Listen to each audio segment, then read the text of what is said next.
Anda penggerutu, suka belanja sepatu, dan suka berbagi humor yang gak perlu. Tak perlu dukun, cukup telusuri jejak digital. Itu seakan-akan sebagai potret kita dilihat dari aktivitas kita secara online. Apa itu jejak digital? Dan kenapa kita mesti waspada? Anda sedang mendengarkan Sains Sekitar Kita. Sains Sekitar Kita. Produksi KBR dan The Conversation Indonesia. Ada banyak cara kita membuat jejak digital. Secara definisi jenis itu kan ada yang disebut pasif dan ada yang disebut sebagai aktif digital footprint. Dari perambanan aplikasi yang kita pakai, likes, video yang kita tonton, bahkan belanjaan yang kita beli di toko online. Jadi kalau pasif adalah memang informasi-informasi yang diambil, diharvest oleh pihak lain tanpa kita tahu sebetulnya gitu. Kita browsing, nanti ketahuan dong IP address-nya. Kemudian kalau kita sedang belanja, nah nanti di sana kan biasanya pakai yang namanya teknologi cookies. Nanti kelihatan jejaknya, trailnya. Sadar tak sadar, semua data tersebar membentuk potret diri, bayangan kita. Inilah jejak digital kita. Welcome to the Internet, your gateway to adventure.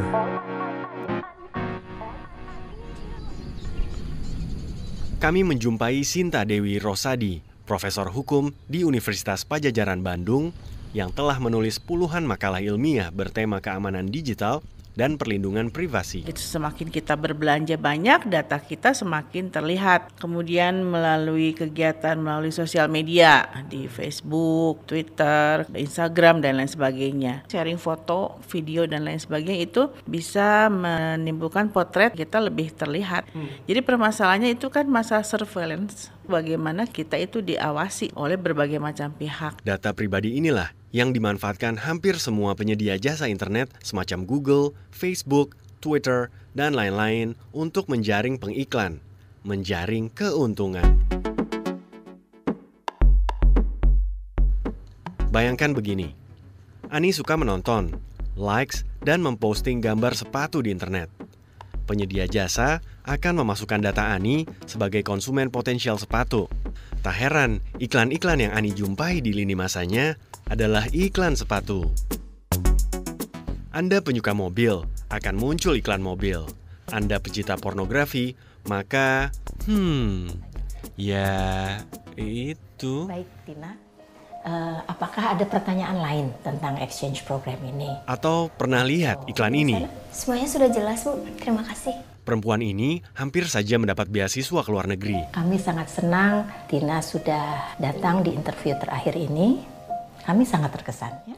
Tapi gagal karena penyelenggara menemui jejak digitalnya dihiasi sumpah serapah dan penyiksaan binatang. Ini buat kalau.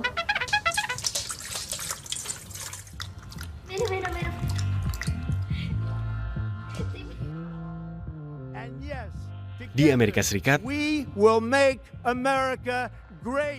lebih dari 60% manajer urung mempekerjakan orang karena menjumpai hal yang tak patut di akun media sosial pribadinya. Mereka juga gunakan mesin pencari untuk tahu rekam digital pelamar kerja. The time for empty talk is over. Di Amerika, ratusan ribu orang mengikuti kuis kepribadian sederhana di Facebook. Sepele dan lucu. Tapi yang mereka tidak tahu, data pribadi semua teman-teman mereka hingga jumlahnya mencapai 87 juta diambil dan dianalisis oleh konsultan politik Cambridge Analytica dari Inggris. Hasil analisisnya dijadikan bahan strategi kampanye yang amat jitu.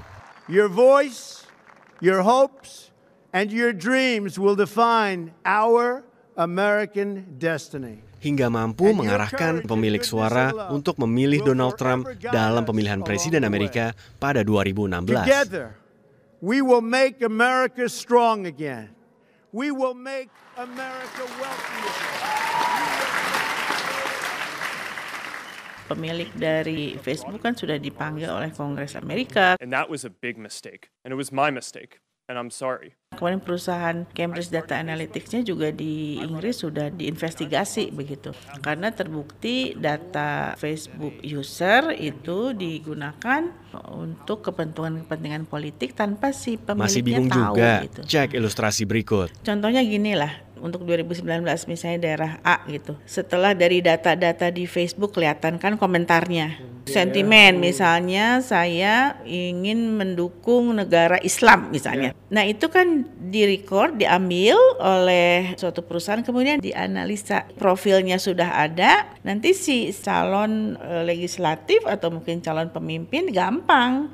Jadi ke daerah A langsung aja dia kasih kaos misalnya Islam. Jadi bisa mengarahkan pemilih.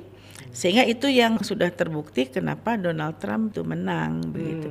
Karena kan sebenarnya pemilihnya pada waktu itu seperti cenderungnya kepada Hillary. Pemerintah perlu didorong membuat undang-undang perlindungan data pribadi.